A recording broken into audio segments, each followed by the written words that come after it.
tuned into Quick Charge, the high voltage podcast bringing you the top stories in electric vehicles and sustainable energy daily. And it's all powered by Electrek.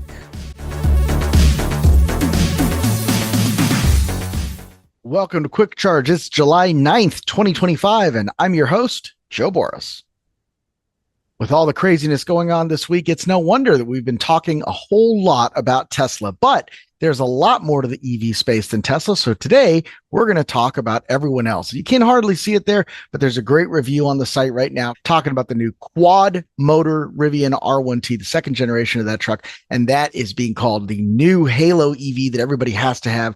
Our own Seth Weintraub went out and drove it, and he's got some great photos and videos. We will have links to that in the show notes over at electrek.co, where by now my longtime listeners know to go look for more details and more information, more in-depth stuff about the things that we kind of just subtly touch on here during the Quick Charge Daily Show here at Electrek.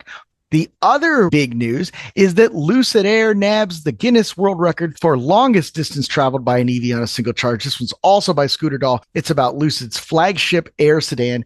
And in this world record run in Switzerland to Munich, Germany on a single charge, the vehicle went 1,205 kilometers or just about 749 miles on a single charge. That is an official run. Compare that to the EPA estimated range of just 512 miles. This is a bladder busting haul. Nobody can have range anxiety with 750 miles of juice under the hood. That is absolutely crazy. And definitely check out the video and watch that. We're going to fly through a couple other headlines. You might have seen news reports saying that EV demand is down. Absolutely not true. The new Nissan Leaf is already facing production cuts, but it's not because of low demand. It's because Nissan is in absolute crisis mode, and they're doing everything they can to stay in business in North America. And that includes cutting about 15% of its workforce. And obviously, if there's fewer people working, fewer vehicles to be made, and they got to focus on their hottest selling models right now, the highest profit models right now, not necessarily a new compact efficiency focused EV. So obviously a lot more to this one than just the headline. So definitely go back, check out Peter's articles and read more into that. But you might have also seen similar headlines about Ford, how their EV sales have tanked by nearly a third in Q2. Well, once again, there's a lot more to that story. According to Ford spokesperson Martin Gunsberg, the company's lower EV sales in Q2 are due to two big reasons. Those being that both the Mustang Mach-E and F-150 Lightning were impacted by a changeover to the 2025 model year, specifically with that NACS connector. Our dealers can't sell what they don't have, he said. Ford also ordered dealers not to sell the Mustang Mach-E last month due to a recall affecting nearly 250,000 models in the US. That recall was over a software glitch that could leave you locked in or out of the vehicle. Ford was working on a software update, which is expected to roll out in Q3. However, until then, the Mach-E is still in a stop sale. Now, keep in mind, this is a recall that affected a very small percentage of vehicles. It's something that could lock you in or out. It's not necessarily something where if you have a Mach-E, you should stop driving it. Very, very cool of Ford to do this recall before it goes to customers instead of selling it to them and then getting a notice a week or two later, like I got from Volvo. Not especially cool, guys, but hey, different issue altogether. To keep the good times rolling over at Ford dealers, though, they have launched a new 0 down, 0 interest, 0 payments for 90 days, and you get a new free EV charger. That's happening at a lot of Ford and Lincoln models that are plug-in hybrids, and of course on the F-150 Lightning pickup, which is America's best-selling electric pickup truck. Again, conversations everywhere about EV demand supposedly slowing down.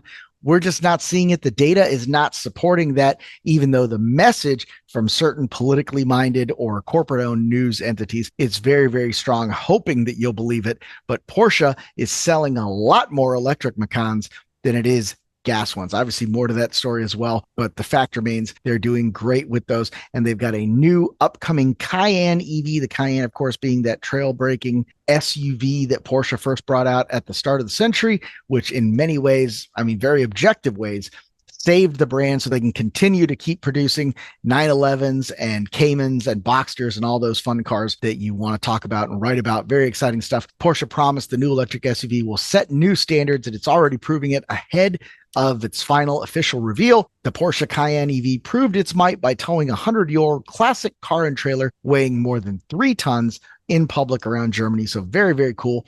Very exciting. Definitely want to check out that Cayenne. That should be a standard bearing EV all on its own. Now, speaking of standard bearing EVs, this is another product that's closely related to Porsche. Both companies are owned by the Volkswagen Group. MAN Electric Trucks gets real as series production begins. MAN Trucks is always good for a headline, but despite the company's pro battery bluster, they have barely managed to get 200 battery electric semi-trucks on the road. Until now, that is. The company has just announced the series production of its heavy-duty e-truck prime mover is officially underway. We've talked a lot about MAN's early BEV adopters. With just 200 trucks on the road, they have proven to be few and far between. But that's all set to change now that MAN executive board member for production Michael Koberger, together with Manfred Weber, member of the European Parliament and chairman of the EPP, gave the go-ahead to start e-truck production at the company's Munich plant. From now on, both electric and diesel trucks will be produced in a fully integrated mixed production process on the same line, with enough capacity to produce up to 100 trucks per day. The start of series production of our electric trucks is historic. It marks a turning point in our history, explains CEO Vlaskamp enthusiastically. The future of MAN begins now at this very moment. The entire MAN team is proud to be actively shaping the transformation from diesel to electric drive. Our highly efficient electric trucks will make local, emission-free freight transport a reality. This is an enormously important step towards achieving our goal of becoming CO2 neutral by 2050.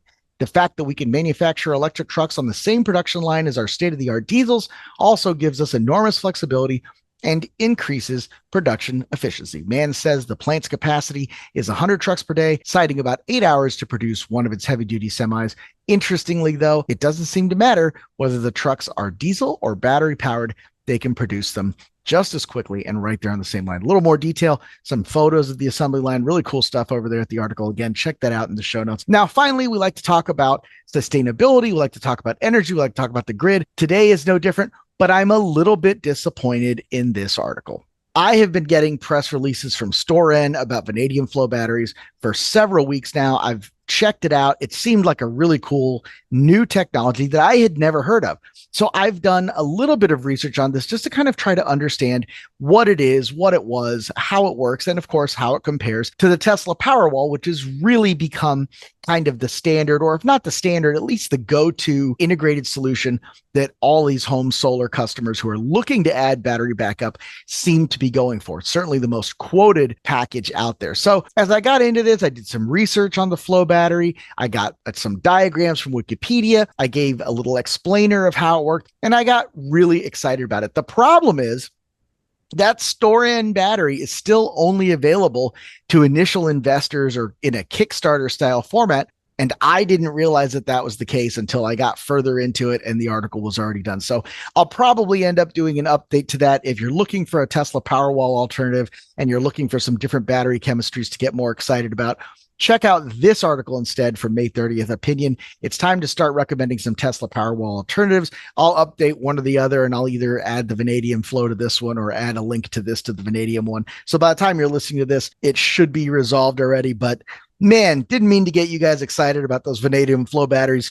I think they're super cool. The idea that you can have a home battery backup that does not degrade, that has a 30-year life cycle, and that has absolutely zero chance of thermal runaway and the kind of fires that we've come to not necessarily know and love, but definitely know and fear on the EV side. Even though they're exceedingly rare, they're still very difficult to put out. So yeah, something that can kind of guarantee that wouldn't be an issue and you don't have to worry about it for 30 years. Seemed exciting to me. I hope it was exciting to you too, and you enjoy reading about it, regardless of whether or not you end up buying it. Be sure to let me know what you think of that in the comments. You guys know I love interacting with you in the comments here and also at electrek.co.